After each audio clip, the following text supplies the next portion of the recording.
Saya memutuskan untuk menyatakan berhenti dari jabatan saya sebagai Presiden Republik Indonesia. Dari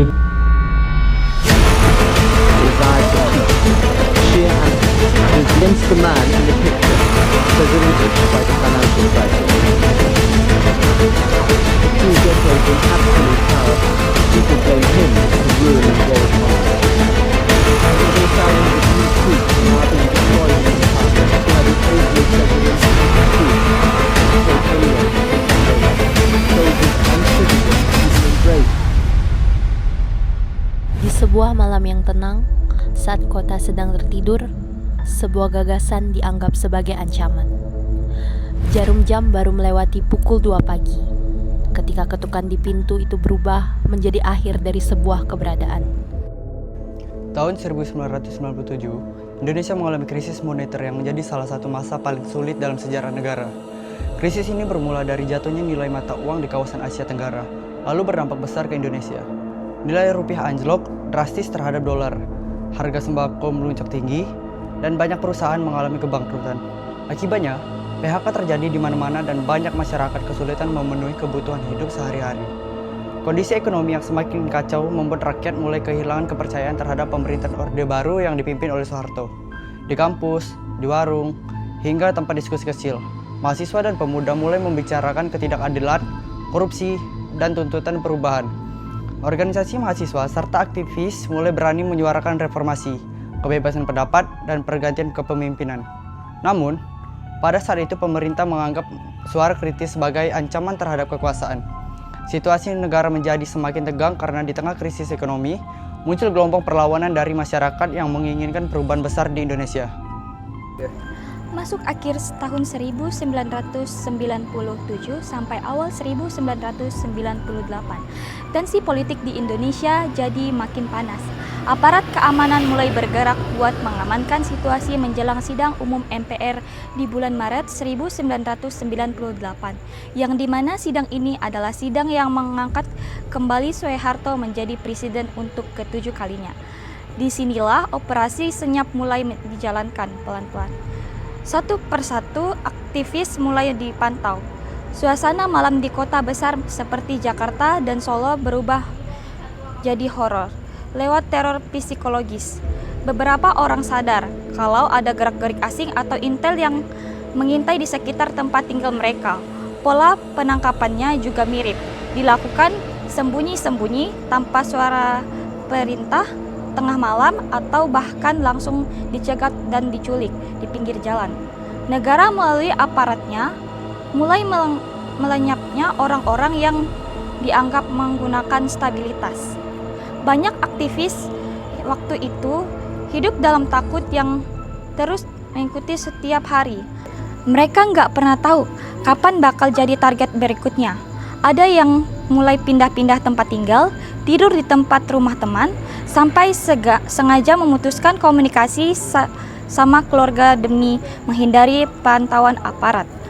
Tetapi tetap aja beberapa dari mereka hilang tanpa jejak. Setelah dijemput paksa oleh orang tak dikenal, mobil tanpa plat nomor, wajah-wajah asing yang terus muncul di sekitar sekretariat organisasi, sampai telepon misterius di tengah malam jadi bagian dari suasana mencekam waktu itu. Yang paling bikin ngeri, sebagian korban akhirnya kembali dalam kondisi trauma berat. Sementara sebagian lainnya gak pernah pulang sampai sekarang. Peristiwa ini jadi salah satu sisi paling gelap dalam sejarah politik Indonesia menjelang runtuhnya rezim Orde Baru. Menjelang runtuhnya pemerintahan Orde Baru pada tahun 1997 sampai 1998, Indonesia berada dalam situasi penuh ketegangan. Demonstrasi mahasiswa dan gerakan pro-demokrasi semakin sering terjadi karena masyarakat mulai kecewa terhadap kondisi politik dan ekonomi saat itu. Namun di tengah perjuangan tersebut, muncul teror yang membuat banyak aktivis hidup dalam ketakutan. Satu persatu aktivis mulai menghilang secara misterius. Penculikan ini diduga dilakukan oleh tim Mawar, bagian dari Komando Pasukan Khusus, berdasarkan catatan Komnas HAM ada 23 aktivis yang menjadi korban dalam operasi tersebut.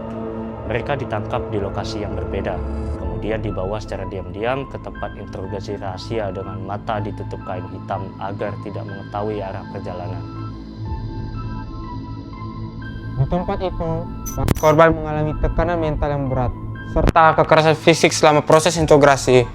Mereka dipaksa memberikan informasi mengenai gerakan mahasiswa, rencana demonstrasi, hingga tuduhan makar terhadap pemerintah. Sebagian korban akhirnya dibebaskan dalam keadaan trauma, tetapi beberapa lainnya hilang dan belum diketahui nasibnya hingga sekarang. Peristiwa ini menjadi salah satu tragedi pelanggaran HAM paling kelam dalam sejarah Indonesia.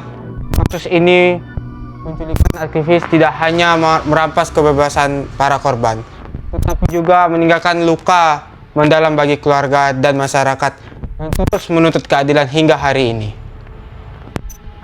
23 bagi sebagian orang itu hanyalah angka statistik. Namun, di dalam tahun 1998, angka ini adalah tragedi kemanusiaan yang teramat sangat kelam. 23 aktivis direnggut paksa dari pelukan keluarga, diseret ke dalam kegelapan oleh tangan-tangan besi yang tak terlihat. Hingga akhirnya, takdir dengan kejam membelah nasib mereka menjadi dua dunia yang berbeda. Bagi 9 orang di antara mereka, kegelapan itu menyisakan celah untuk pulang. Mereka kembali ke rumah dengan tubuh yang utuh, namun dengan jiwa yang telanjur koyak oleh trauma psikologis yang mendalam. Dari balik dinding trauma itulah keberanian dikumpulkan. Kesaksian dari mereka yang selamat, seperti Pius Lutfi Lanang, Desmond J. Mahesa, Nezar Patria, dan Mugianto, menjadi satu-satunya jendela bagi publik untuk tahu kengerian yang terjadi di dalam ruang penyekapan. 9 orang telah pulang membawa cerita, namun angka 23 tetap menghantui kita dengan satu pertanyaan. Jika 9 telah kembali, lalu di mana 14 lainnya? Dari cerita para korban, mulai terlihat pola yang terorganisir. Adanya penjemputan paksa, penyekapan rahasia, kekerasan fisik, hingga intimidasi sistematis terhadap para aktivis. Karena itulah, peristiwa ini kemudian dipandang sebagai pelanggaran HAM berat yang dilakukan secara terstruktur. Hingga hari ini, kesaksian mereka tetap menjadi pengingat penting bagaimana suara kritis pernah dibungkam dengan cara-cara yang melanggar kemanusiaan. Kalau 9 orang akhirnya bisa pulang dan menceritakan apa yang mereka alami, nasib 13 aktivis lainnya justru masih menjadi misteri yang belum terpecahkan sampai hari ini. Nama-nama seperti Wiji Tukul, Herman Hendrawan, Bimo Petrus, Ucok Siahaan, hingga Yudin Muhyiddin tidak pernah kembali ke rumah sejak peristiwa penculikan itu terjadi. Keluarga mereka hanya hidup dengan harapan, kabar yang tak pasti, dan pertanyaan yang terus menggantung selama puluhan tahun. Sosok Wiji Tukul sendiri menjadi simbol kuat perlawanan rakyat kecil karena puisi-puisinya selalu menyuarakan keberanian melawan ketidakadilan. Secara hukum, kasus ini seolah berjalan di tempat. Beberapa anggota tim Mawar memang pernah diadili di pengadilan militer pada tahun 1999. Sementara Komnas HAM juga telah melakukan penyelidikan dan menyimpulkan bahwa adanya dugaan pelanggaran HAM berat.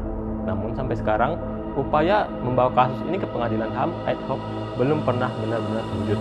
Prosesnya terus terhambat oleh kepentingan politik, tarik ulur kekuasaan, dan minimnya keberanian negara untuk membuka seluruh fakta yang ada. Di tengah ketidakjelasan itu, keluarga korban tetap berusaha menjaga ingatan tentang orang-orang yang hilang. Setiap hari Kamis, mereka berdiri diam di depan Istana Negara dalam aksi Kamisan, sambil membawa payung hitam sebagai simbol duka dan tuntutan keadilan. Rambut para orang tua kini sudah memutih dimakan usia. Tetapi harapan mereka belum padam. Mereka tidak meminta balas dendam ataupun ganti rugi besar. Mereka hanya ingin mengetahui satu hal sederhana. Apakah anak-anak mereka masih hidup? Dan jika sudah meninggal, di mana makam mereka berada? Bagi keluarga korban, reformasi belum benar-benar selesai selama kebenaran masih disembunyikan dan keadilan belum ditegakkan. Dan masih menjadi pertanyaan mengapa sampai hari ini pemerintah masih belum mampu mengungkap kebenaran tentang nasib para korban dan memberikan kepastian kepada keluarga mereka.